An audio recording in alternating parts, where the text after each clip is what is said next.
the capital of India, New Delhi.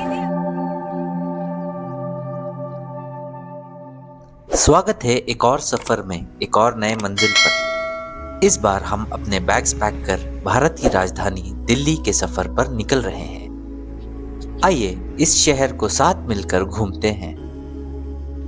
हम Bengaluru airport के terminal 1 पर पहुंचते हैं और बोर्डिंग प्रोसेस को काफी आसानी से निपटा लेते हैं। ग्राउंड स्टाफ काफी मेहनत से हमारे लगेज को विमान में लोड कर रहे हैं और हमें ब्रेकफास्ट करने के लिए कुछ वक्त मिला। बैंगलोर से दिल्ली का सफर लगभग 1800 किलोमीटर का है, जो करीब 2 घंटे और 40 मिनट के समय में पूरा हो सकता है। क्योंकि फ्लाइट में इन फ्लाइट एंटरटेनमेंट नहीं है, अपनी मनपसंदीदा किताब साथ ले आए। हम दिल्ली पहुंच चुके और मौसम काफी अच्छा था। दिल्ली का इंदिरा गांधी अंतर्राष्ट्रीय हवाई अड्डा एक मॉडर्न और बहुत बिजी एयरपोर्ट है, जो देश और विदेश से अच्छी कनेक्टिविटी प्रोवाइड करता है।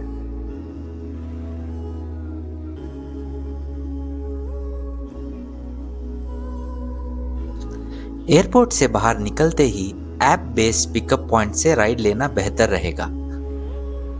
दूसरे टैक्सी या रिक्शा से बचे, क्योंकि उनका रेट ज्यादा हो सकता है।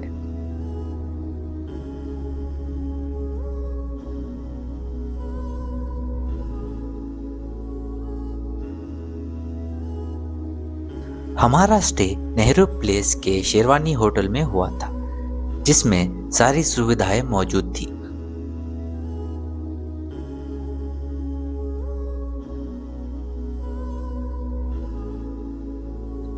हम जल्दी तैयार हो दिल्ली घूमने निकल पड़े।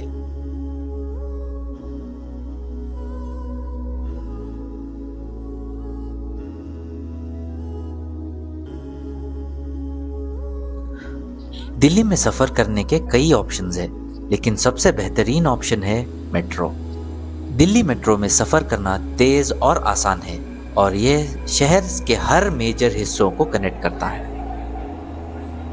दिल्ली मेट्रो दिल्ली के साथ साथ गुड़गांव और नोएडा जैसे महान शहरों को भी जोड़ता है। मेट्रो में सफर करना काफी सस्ता है और ट्रेन के साथ साथ स्टेशंस में भी एयर कंडीशन की सुविधा है।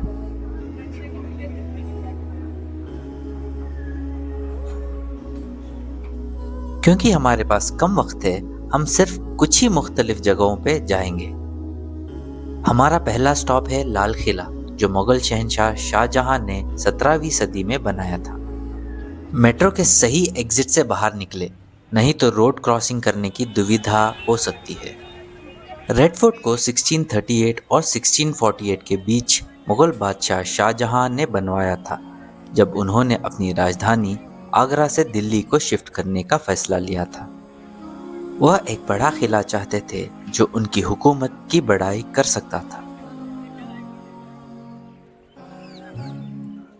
लाल किले की एंट्री के लिए टिकट को टिकट काउंटर से खरीदा जा सकता है, और अगर आप क्यू में खड़ना नहीं चाहते तो ऑनलाइन की सुविधा भी मौजूद है। टिकट की कीमत सिर्फ 80 रुपए है।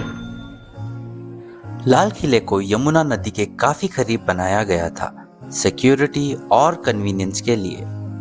लाहौरी गेट दिल्ली के लाल किले का मेन दरवाजा है, जो लाहौर शहर के नाम पर रखा गया है। ये कभी मुगल बादशाहों का शानदार रास्ता हुआ करता था और इसका ऊंचा लाल पत्थर और बड़े बुर्ज किले की शान को दिखाते हैं।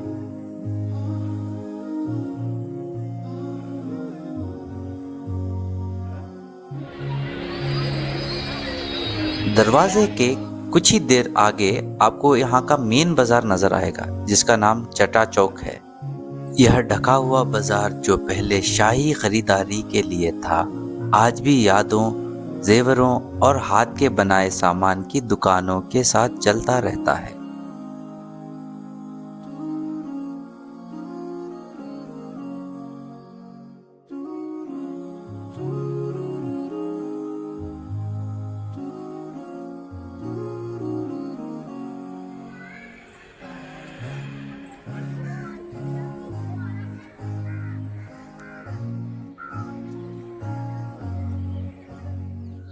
आगे बढ़ते हुए आप दीवाने आम तक पहुंचते हैं, जहां बादशाह अवाम से मुलाकात करते थे।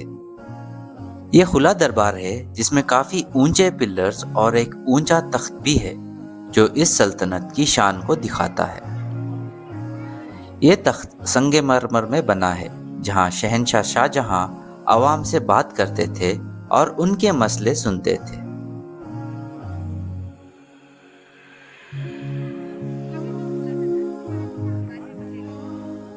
फिर आप दीवाने खास में पहुंचते हैं, जहां बादशाह अपने खास और विदेशी मेहमानों के साथ मुलाकात करते थे। इसके मार्बल कॉलम्स पर फूलों के खूबसूरत डिजाइन्स देखने को मिलते हैं, जो मुगल कारीगर के शान को दिखाती है। यहाँ पर एक तख्त ताऊस भी मौजूद था, जिसे पीकॉक थ्रोन भी कहा जाता है। यह तख्त अभी यहाँ पर देखने को नहीं मिलेगा, क्योंकि इसको फारसी हमलावरों ने लूट लिया था।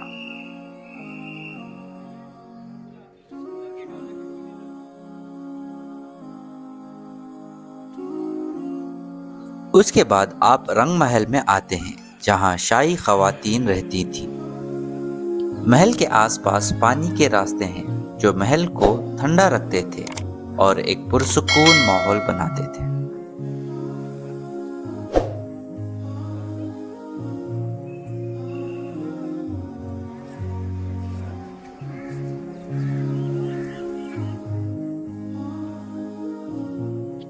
फिर मोती मस्जिद आती है, जो मुगल बादशाह औरंगजेब ने बनवाया था, क्योंकि जामा मस्जिद तक जाना बहुत दूर था। ये मस्जिद अभी आम लोगों के लिए बंद है। रेड फोर्ट काफ़ी खूबसूरत जगह है, लेकिन यहाँ पे संडे को काफ़ी लोग रहते हैं, तो इसीलिए यहाँ पे संडे पर आने से बचें। बेहतर होगा कि आप किसी वीकडे में यहाँ पे आ जाएं।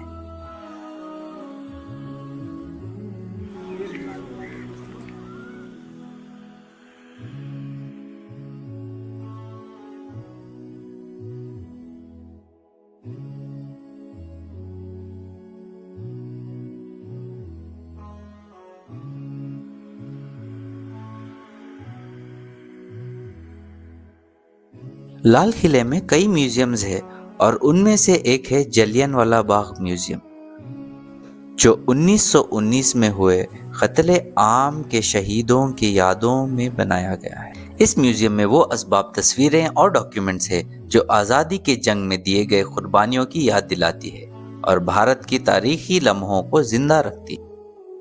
लाल किले में 4 से 5 म्यूजियम्स है, लेकिन सारे म्यूजियम्स 4 बजे से पहले बंद हो जाते हैं, तो इसलिए बेहतर है कि आप 4 बजे से पहले आ जाएं। लाल किले देखने के बाद हमारा अगला मुकाम जमा मस्जिद था और रास्ते में हमें एक अनोखा बाजार मिला, जिसे चोर बाजार भी कहते हैं। यह मशहूर बाजार है जहां सेकेंड हैंड चीजें मिलती हैं, जैसे किताबें, कपड़े, जूते, जिम का सामान, कैमरा और पुरानी चीजें। इस बाजार का माहौल हमेशा जिंदा रहता है और यह देखने लायक है, चाहे कुछ खरीदो या ना खरीदो।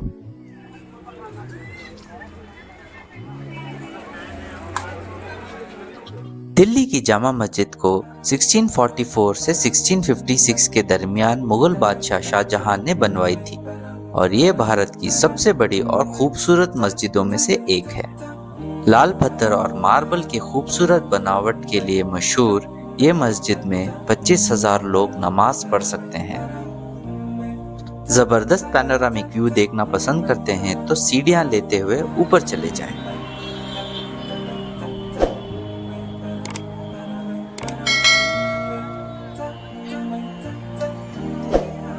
अगर आपके पास हिम्मत और कुछ एनर्जी बाकी है तो आप मस्जिद के इस मीनार पर चढ़ सकते हैं। ऊपर से आप जामा मस्जिद और लाल किला दोनों को देख सकते हैं, जो वाकई लाजवाब है।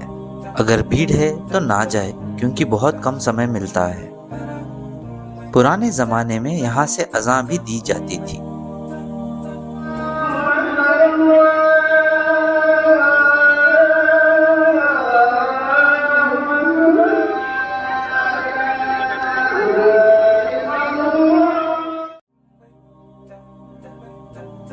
अंदर कदम रखते ही दीवार पर कुरानी आयतें देखने को मिलती है। यहाँ के बड़े गुंबद और बड़े दरवाजे इस आलीशान मस्जिद को और भी खूबसूरत बनाती है।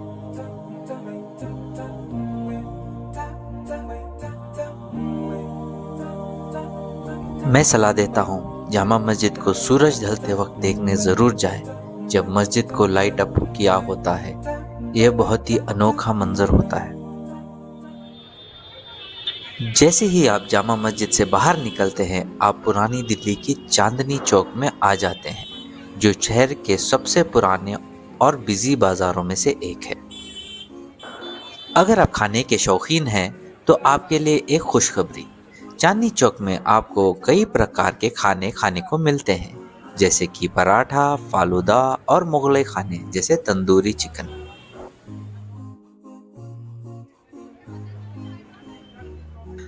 चांदनी चौक में असलम चिकन कॉर्नर भी है, जहां का खास बटर चिकन जरूर ट्राई करना चाहिए।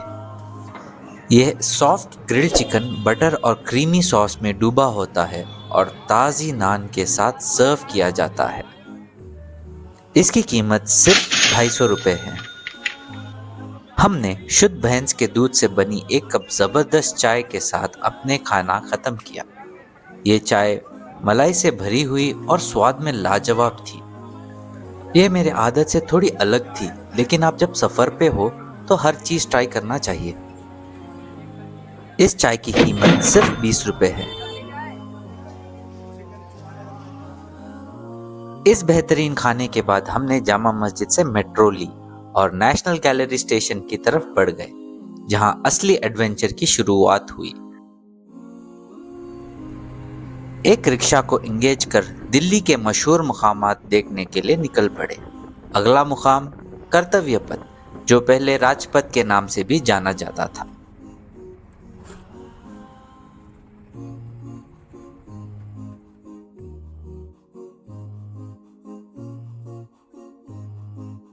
यहाँ से राष्ट्रपति भवन और नॉर्थ और साउथ ब्लॉक की रोशनी में ढले हुए नज़ारे देखने को मिले।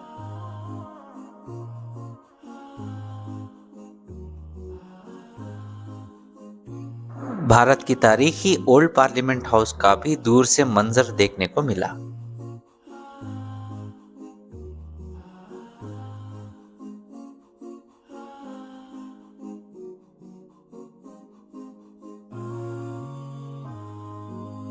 कर्तव्य पथ पर इंडिया गेट भी है। इंडिया गेट एक मशहूर मॉन्यूमेंट है। ये उन सैनिकों की याद में बनाया गया था जिन्होंने प्रथम विश्व युद्ध में अपनी जान दी थी। यह मॉन्यूमेंट 42 मीटर ऊंचा है और इस पर 70,000 सैनिकों के नाम लिखे हैं। शाम के वक्त ये रोशनी से चमकता है, जो इसे और भी खूबसूरत बनाता है। परिवार के लोग पिकनिक मनाते हुए, बच्चे उछल कूद करते हुए और ठंडी आइसक्रीम का मज़ा लेते हुए ये मंजर दिल को खुशी से भर देता है।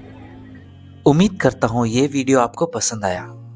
अगर आप इसके अंग्रेजी वर्जन देखना चाहते हैं तो लिंक यहाँ पे मौजूद है। लाइक शेयर करना ना भूले। अगले वीडियो तक आप पर सलामती बनी रहे।